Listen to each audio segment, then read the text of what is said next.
Good morning. आज coulomb law और Gauss's law से संबंधित कुछ प्रॉब्लम्स और करेंगे जिनमें कुछ ना कुछ नया सीखने को मिलेगा।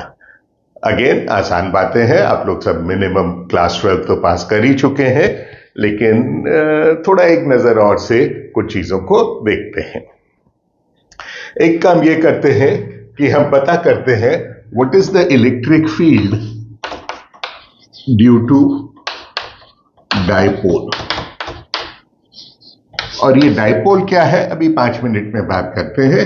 अभी के लिए हम कहते हैं कि हमारे पास एक नेगेटिव चार्ज है इधर, एक पॉजिटिव चार्ज है इधर, दोनों के बीच की दूरी मैंने मान लीजिए a रखी, ये माइनस क्यू है, ये प्लस क्यू है, और मैं इसकी एक्सिस पे किसी भी दूरी r पे यहां पर इलेक्ट्रिक फील्ड पता करना चाहता हूं। और ये r कहां से है?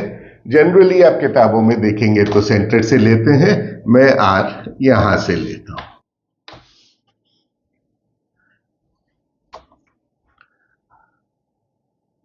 तो इस पॉइंट पर पॉजिटिव चार्ज की वजह से जो इलेक्ट्रिक फील्ड होगी वो इस डायरेक्शन में होगी, नेगेटिव चार्ज की वजह से जो इलेक्ट्रिक फील्ड होगी वो इस डायरेक्शन में होगी। चूंकि ये डिस्टेंस ज्यादा है इसलिए इसका मान कम होगा, इसकी वजह से इलेक्ट्रिक फील्ड का मान ज्यादा होगा। तो इस पॉइंट पर रिजल्टेंट इलेक्ट्रिक फील्ड क्या होगी? K Q upon R square minus K Q upon R plus a whole square. So this can be written as K Q r plus a whole square minus r square upon r plus a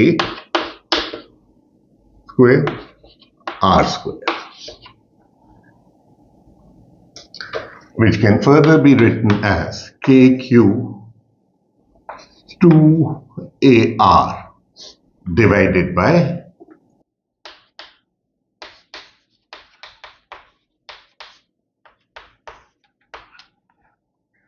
अब मैं मान के चलता हूं that r is much greater than a, यानी I'm trying to find the electric field यहां से बहुत दूर। यदि ऐसा है तो मैं इस a को यहां निग्लेक्ट कर सकता हूं, इस a को भी यहां निग्लेक्ट कर सकता हूं r के कंपैरिजन में, and I'm left with kq upon rq into 2a. Now this is interesting. Why? अभी तक हमने जितनी भी इलेक्ट्रिक फील्ड्स देखी, most of those electric fields, line charge के लिए जरूर electric field varied at 1 upon R, spherical charge के जितने भी डिस्ट्रीब्यूशंस थे उन सब के लिए electric field varies as 1 upon R square. और ये क्या है?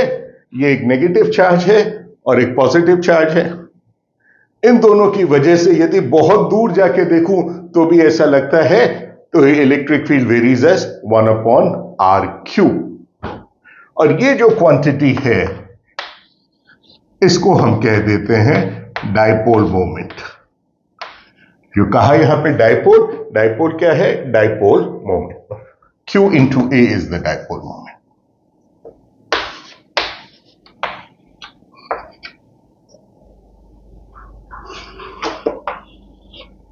और Q into A क्या है? Charge into distance. Resultant electric field किधर है? इस डायरेक्शन में। तो मैं डाइपोल मोमेंट की डेफिनेशन देता हूं। ये डाइपोल मोमेंट की डेफिनेशन है P, which is in the direction minus Q two plus Q, and the magnitude कितना है? Q इंटू दोनों के बीच का डिस्टेंस। तो क्यों बात कर रहे हैं डाइपोल मोमेंट की? इसलिए क्योंकि नेचर में हमें बहुत सारे डाइपोल्स मिलते हैं। Even if you look at water molecule, water molecule क्या है? H2O। और H2O का बॉन्ड कैसे बनता है?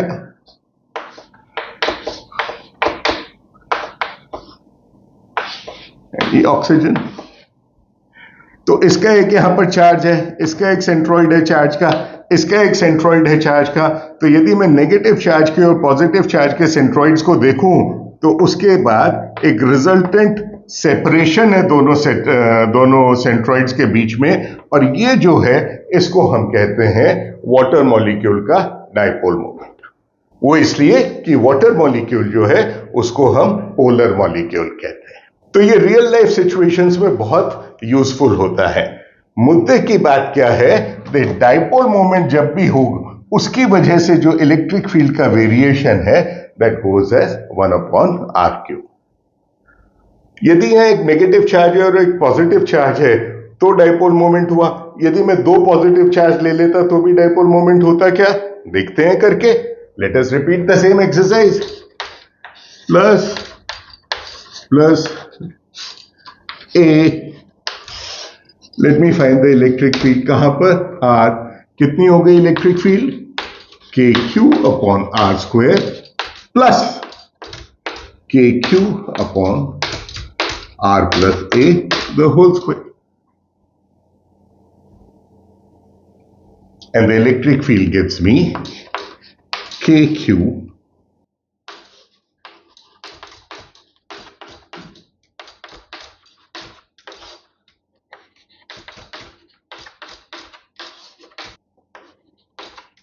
Again, what do?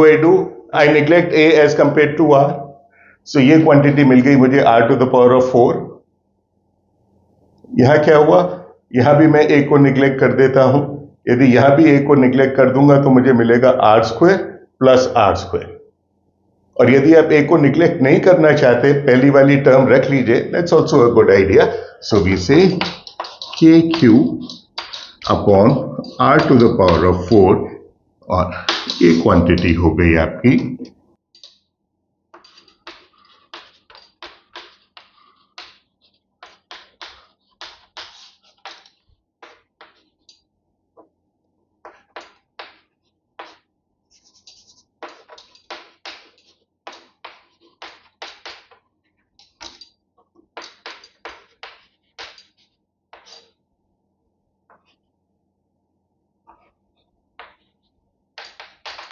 तो दो पॉजिटिव चार्जेस के लिए भी इलेक्ट्रिक फील्ड वेरी करती है 1/r³। Yes, but there is a term 1/r² also and 1/r³ also. तो 1/r³ क्या है, इसके कंपैरिजन में इसका कंट्रीब्यूशन हमेशा बहुत कम रहेगा। इसलिए हम कहते हैं कि दो पॉजिटिव चार्जेस जब इस प्रकार सेपरेटेड हैं, then electric field at far away distances, बहुत दूर जाके देखें तो ऐसा प्रतीत होता है कि एक चार्ज 2q है उसके बराबर है, और बाकी इसके अंदर ये करेक्शन फैक्टर्स हैं। लेकिन चूंकि 1/r² टर्म यहां पर एब्सेंट है, ये r² और ये r² वाली टर्म कैंसिल हो गई, तो जो लोएस्ट कंट्रीब्यूशन है इलेक्ट्रिक फील्ड का वो 1/r³ कंट्रीब्यूशन है। तो इन सब बातों से तो ये लगता है कि यानी उसका भी कोई डाइपोल मोमेंट है। The answer is yes. In fact dipole moment की परिभाषा है P = समेशन QI/RI। और RI क्या है, RI is the position vector. तो यहां पे डाइपोल मोमेंट कितना होगा, क्योंकि मैंने यहां पर मेरा ओरिजिन यहां पे लिया है, इस ओरिजिन से पता करना चाहता हूं, तो समेशन QI/RI कितना हो गया, का डाइपोल मोमेंट हो गया QA, और इस परिभाषा के हिसाब से इस डायरेक्शन में डाइपोल मोमेंट। सिमिलरली हम चाहें तो दोनों केस के लिए इसका, जिसको इक्वेटोरियल प्लेन कहते हैं, यहां इलेक्ट्रिक फील्ड पता कर सकते हैं। और यहां इलेक्ट्रिक फील्ड इस पॉजिटिव चार्ज की वजह से कितनी होगी, नेगेटिव चार्ज की वजह से। चार्जेस का मैग्नीट्यूड सेम है, ये कंपोनेंट कैंसिल हो जाएगा, रिजल्टेंट इलेक्ट्रिक फील्ड इधर आ जाएगा। दोनों पॉजिटिव चार्ज होंगे तो रिजल्टेंट इलेक्ट्रिक फील्ड इधर आ जाएगी, और ऐसा प्रतीत होगा, मान लो कि दोनों पॉजिटिव चार्जेस यहां पर बैठे हैं एट अ डिस्टेंस r। लेकिन एक नेगेटिव चार्ज है, एक पॉजिटिव चार्ज है, तो फिर वही बात, 1/r² की टर्म एब्सेंट है, and we only get the first term as 1/r³, जिसकी वजह से हम कहते हैं ये एक डाइपोल है। इसी कड़ी में एक और काम करके देखते हैं, बड़ा इंटरेस्टिंग। हम पहले एक रिंग के लिए x दूरी पर इलेक्ट्रिक फील्ड की वैल्यू पता कर चुके हैं, और हमने मान लिया कि रिंग के ऊपर पूरा टोटल चार्ज जो है वो प्लस क्यू है, distributed ring of radius R. अब हम क्या करें, यहां पर सेंटर पर एक चार्ज माइनस क्यू और रख देते हैं। यदि हम सेंटर पे एक चार्ज माइनस क्यू और रख देते हैं और फिर आपसे पूछते हैं कि यहां पर इलेक्ट्रिक फील्ड कैसे वेरी करती है, इसकी इलेक्ट्रिक फील्ड मालूम है आपको, इसकी इलेक्ट्रिक फील्ड निकालिए, सिंप्लीफाई कीजिए, keep the first order terms, and what you will get is that electric field varies as 1 upon x to the power of 4. So एक केस में electric field 1 upon distance square, distance cube, distance to the power of 4। करके देखिए, नहीं आए तो please write to me, I write my address again and I will send you the solution. raniwala.physics@gmail.com।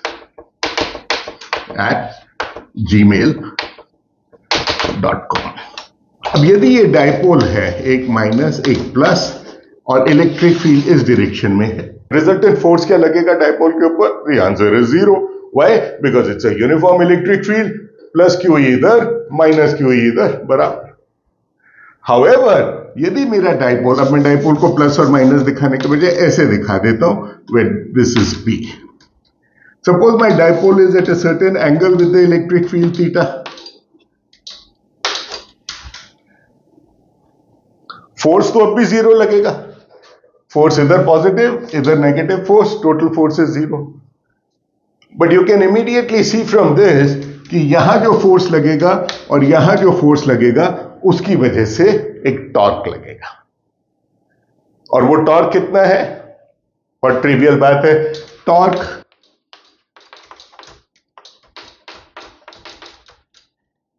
और torque की वजह से वर्क डन कितना होगा? Work done will be torque into D theta integrate, this is P E sine theta D theta integrate, and this quantity gives me minus P dot E, where theta 1 to theta 2 choose कर लें, so this quantity give मी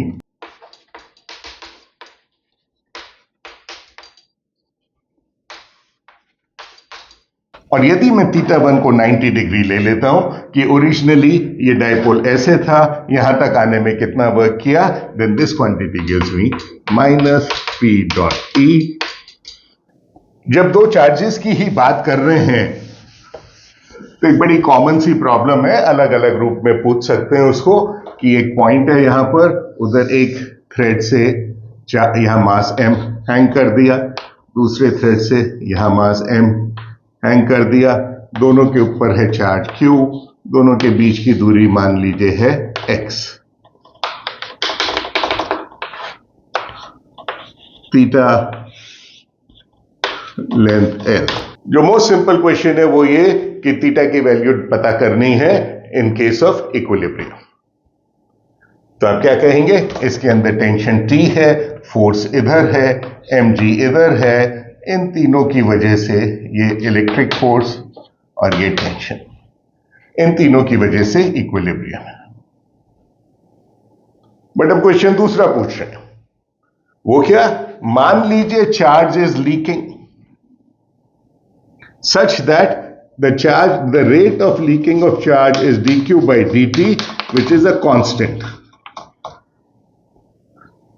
तो जैसे जैसे charge leak करेगा क्या होगा, ये दोनों के बीच का डिस्टेंस कम होता जाएगा और उनकी कोई वेलोसिटी होगी। तो x और वेलोसिटी के बीच का रिलेशन क्या है? तो how will the velocity change as x changes? क्या करें? t cos theta is equal to mg, t sin theta is equal to k q square upon x square. Therefore, tangent theta is equal to k q square x square mg. And tangent theta can be written as approximately x upon L. As a result, this implies q square is equal to mg,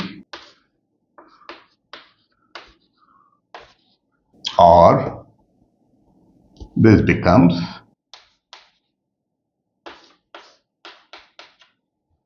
and dq by dt, जिसको हमने कहा is a constant, is equal to, इसको differentiate करेंगे तो कोई constant आया 3/2 x to the power of half dx by dt, and dx by dt is your velocity. As a result, you say velocity into x to the power of half is a constant. So this implies v is proportional to x to the power of minus. Next problem के लिए फिर एक ring consider कीजिए। ये ring जो है ये एक चैनल की बनी हुई है, चैनल जिसका क्रॉस सेक्शन ऐसा है। तो एक चैनल जिसके अंदर कोई बीड वगैरह घूम सकती है वगैरह वगैरह ना, तो उस चैनल को मोड़ के ऐसे रिंग बना दी। उसका क्या फायदा है? उसका यह फायदा है कि धागे की टेंशन और मास की हमको चिंता नहीं करने की जरूरत है, और चैनल के सारे सरफेसेस जो है फ्रिक्शनलेस हैं। और फिर हमने कहा कि इस रिंग के जिसका रेडियस r है, डायमेट्रिकली ऑपोजिट पॉइंट पर एक चार्ज यहां पर है q, दूसरा चार्ज यहां पर है स्मॉल q, और यह पूछा जाता है कि यदि मैं इस स्मॉल q को जरा सा बाय सर्टेन एंगल थीटा यहां डिस्प्लेस कर दूं तो इसको क्या होगा। तो पहली बात तो ये कि यदि स्मॉल q का और इसका साइन सेम है तो ये इसको ऐसे रिपेल करेगा, और रिपेल करेगा तो there will be a force in this direction at this angle is pi/2 minus theta.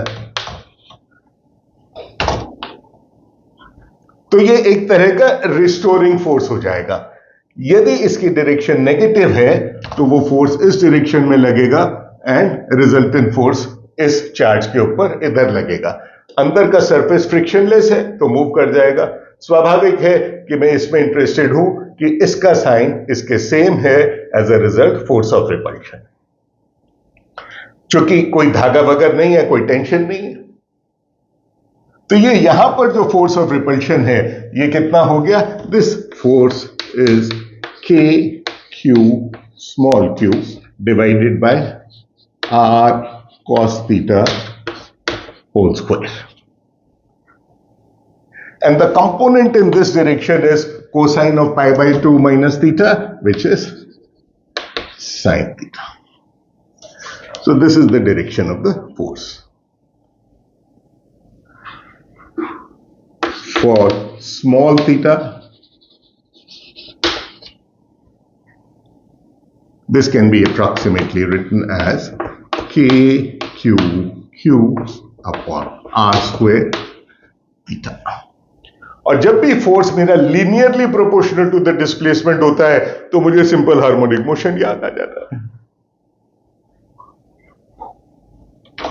तो इसके लिए क्या लिखेंगे हम? इसको हम अप्रोक्सीमेटली r cos theta, नहीं, this was sorry 2r cos theta. सो ये जो मोशन है इस डायरेक्शन में, I can say this is 2r is this distance into, तो ये सॉरी ये यहां पर r नहीं 2r होना चाहिए था, सो this quantity should be 4r square. So I can say कि ये जो चार्ज है ये ऐसा मोशन एग्जिबिट करेगा, और चूंकि ये लीनियरली प्रोपोर्शनल टू थीटा है, सिंपल हार्मोनिक होगा. तो उसका टाइम पीरियड पता करना है. कैसे करें? जनरल रूल है, इक्वेशन को लिखना है d2x by dt square plus whatever I get here, x is equal to 0. तो ये जो क्वांटिटी है whatever, this whatever is omega square, therefore time period t is equal to 2 pi.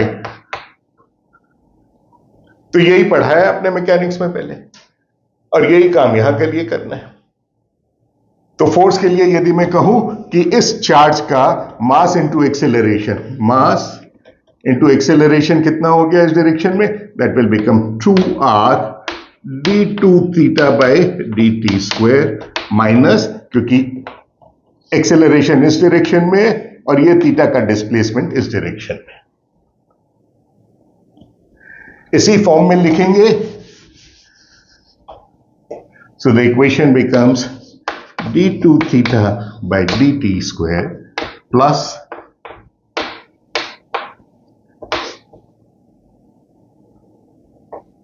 a r cube m. This is your omega square. Time period निकल गया।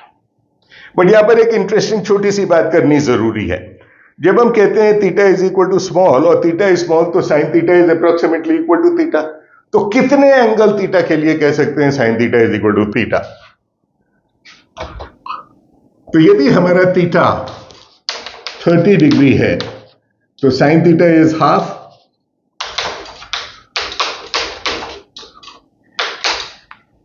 तो can I say 30 is equal to half? No. What is the catch? The catch is simple.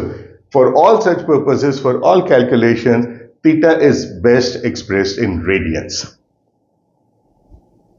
और radians में यदि इसको करें तो this is pi by 6, which is 0.523. So close to 0.5. कितना फर्क है? थोड़ा सा। So यदि 10 डिग्री करें तो 10 डिग्री के लिए तो sin theta is approximately equal to theta is a very good approximation. Let's consider another problem. एक रिंग है जिसके ऊपर चार्ज है Q, रिंग का रेडियस है R। अब हमने क्या किया, ये पॉजिटिव चार्ज है, इस रिंग के ऊपर पॉजिटिव Q0 रख दिया सेंटर में। ओरिजिनली रिंग थी, फिर ये और रख दिया। इस Q0 की वजह से क्या हुआ कि रिंग के अंदर जो आपस में टेंशन थी वो टेंशन बढ़ जाएगी। तो what is that increase in tension? और वो क्यों बढ़ेगी? आसान काम है देखना। एक छोटा सा एलिमेंट कंसीडर कीजिए, ये रहा, ये थीटा है, ये भी थीटा है। अब इस छोटे से एलिमेंट के ऊपर कुछ एडिशनल फोर्स लगेगा इस Q0 की वजह से, और उसको बैलेंस करना है। तो वो फोर्स कितना हो गया? इस छोटे से एलिमेंट का चार्ज है Q upon 2 pi R into R 2 theta, so this is Q theta upon pi. Additional force इस डायरेक्शन में कितना हो गया? That force becomes K Q not theta upon pi R square. And this has to be balanced. Balanced by what? Increase in the tension here. तो increase in tension को मैंने कहा delta T. So वो किधर है? इस direction में tangential. तो इसको बैलेंस करने के लिए that tangential force is delta T sin theta. And delta T sin theta in this direction. So 2 delta T sin theta. That is the increase in tension. And again, I approximate that as T. And this should be equal to K Q naught. Increase in tension कितना हो गया? Q naught upon K2 8 epsilon 0 pi square R square. 4 pi epsilon 0 pi square R square, 4 epsilon 0, 4 to the 8. Yeah.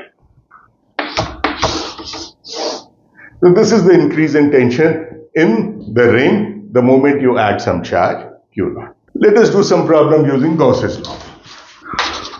Solid sphere,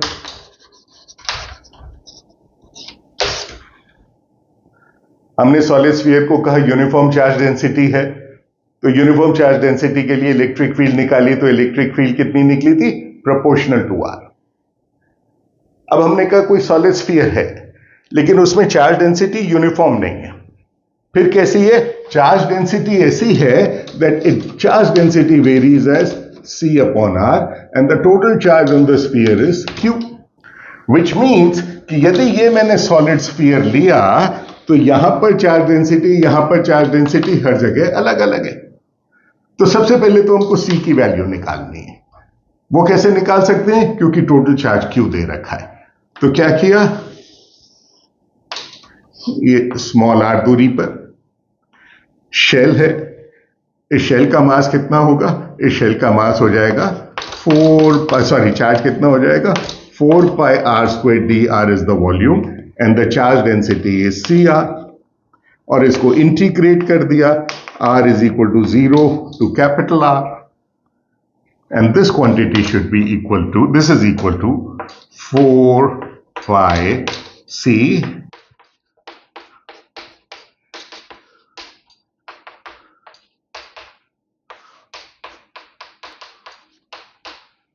and now I want to find out what is the electric field here। वो कैसे करें? Gauss law से। वो क्या होगा Gauss law से? Gauss law से हम ये करते हैं that the E dot ds here will be E 4 pi r square will be equal to charge enclosed within this। तो अभी तो मैंने चार्ज एनक्लोज किया था, यहां से यहां तक वो क्यों आया था। अब सिर्फ यहां से यहां तक चार्ज एनक्लोज करूं, मतलब इस लिमिट ऑफ इंटीग्रल को r इज इक्वल टू 0 से कैपिटल R की जगह r इज इक्वल टू 0 से स्मॉल r ले गए, है ना। तो वो क्या वैल्यू आ जाएगी हमारी? वो आ गया 4 pi C R4 upon 4 upon epsilon 0। और C की वैल्यू क्या है? C की वैल्यू है Q upon pi R to the power of 4। Therefore, electric field is equal to R square Q upon 4 pi epsilon 0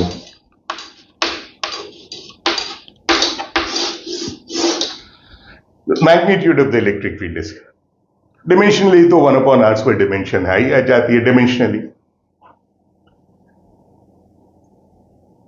So electric field now varies quadratically as R। और flux कैसे calculate कर सकते हैं? कोई arbitrary case लीजिए, आसानी के लिए मान लीजिए हमने कहा कोई रीजन है जिसके अंदर electric field Ex is given by Cx या Cx to the power of whatever. और अब आपसे ये कहा कि एक क्यूब है हमारे पास, क्यूब ऑफ साइड A, और ये कहां रखा है? ये मेरे रेफरेंस फ्रेम के अंदर यहां रखा है।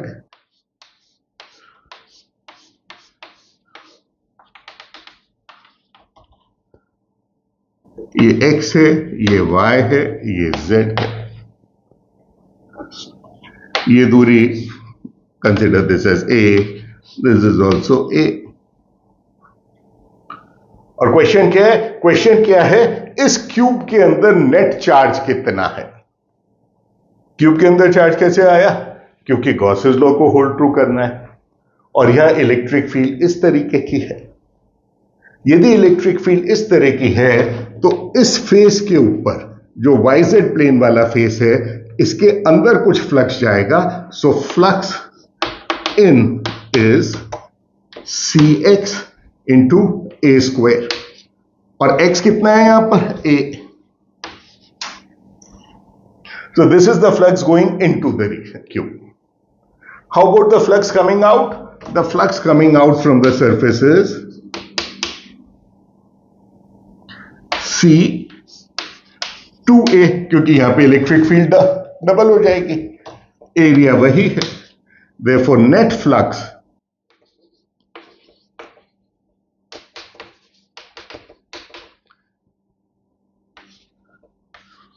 and this should be equal to,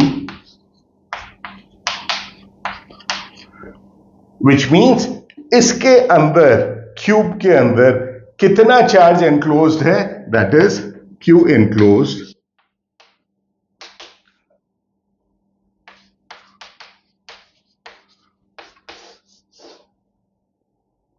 sir इसके अंदर चार्ज डेंसिटी भी पता कर सकते हैं? हाँ, उसके लिए थोड़ी गणित और चाहिए, बाद में करेंगे। That may not be useful for class 12 students, but useful for BSc students. तो इसी तरह फ्लक्स की सिमेट्री यूज करके या एक्सप्लिसिट कैलकुलेशन करके कैसे भी कर सकते हैं। लेट अस कंसिडर वो सिमेट्री यूज करके कुछ प्रॉब्लम जो बहुत सारी थी।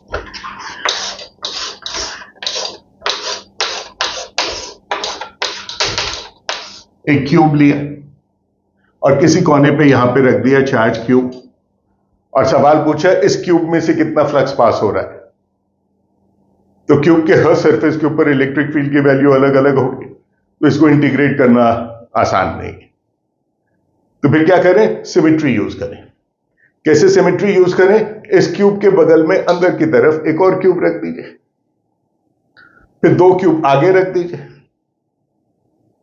4 क्यूब हो गए, और 4 क्यूब नीचे रख दीजिए। तो एक 8 क्यूब का स्ट्रक्चर बन जाएगा, यानी 2, सपोज इसका साइज है A, तो I can make a large cube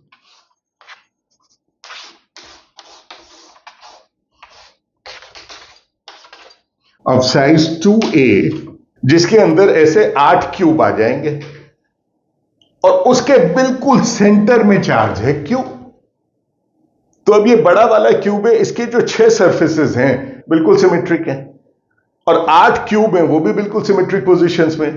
तो एक क्यूब में से कितना फ्लक्स निकलेगा, टोटल फ्लक्स निकल रहा है Q अपॉन एप्सिलॉन 0। एक में से कितना लगेगा, Q upon 8 epsilon 0।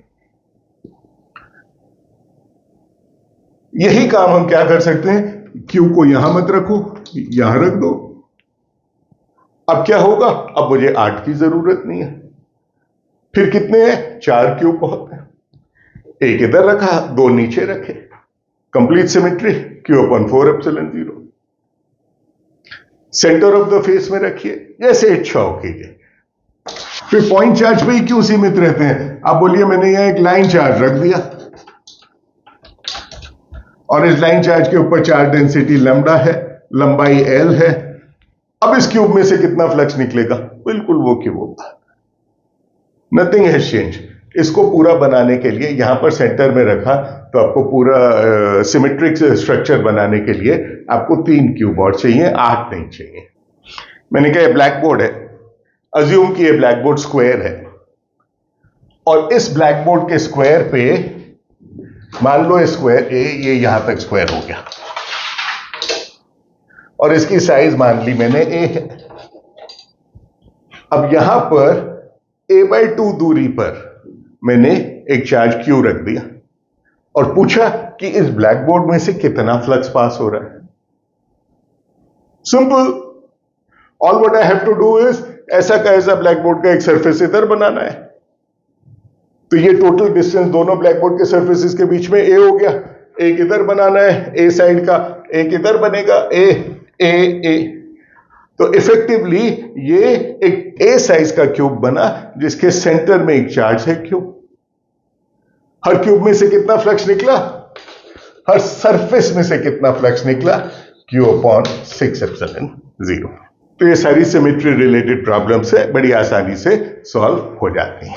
One more problem on something similar, Coulomb's law वगैरह से ही रिलेटेड, कैसे अपन जो अभी तक मैकेनिक्स में भी आप लोगों ने पढ़ा होगा उन रिजल्ट्स को यूज करके, 2 चार्ज हैं Q, मास दोनों का M, दोनों के बीच की दूरी x, दोनों पॉजिटिव चार्ज हैं, छोड़ दिए। Will they start moving away, the answer is yes, because of repulsion. मुझे क्या पता करना है, व्हाट इज द वेलोसिटी, दोनों की वेलोसिटी क्या होगी। तो इनकी वेलोसिटी क्या होगी ये पता करना है। So F is equal to M dV by dt is equal to K Q square upon X square. So I multiply this by dx, divide this by dx. This dx by dt is the velocity, but be careful, dx by dt is not the velocity v, क्योंकि dx by dt में क्या है, दोनों के बीच की दूरी बढ़ रही है। तो dx by dt is the relative velocity between the two, and in this case the relative velocity is 2v. As a result, this quantity becomes m 2v dv is equal to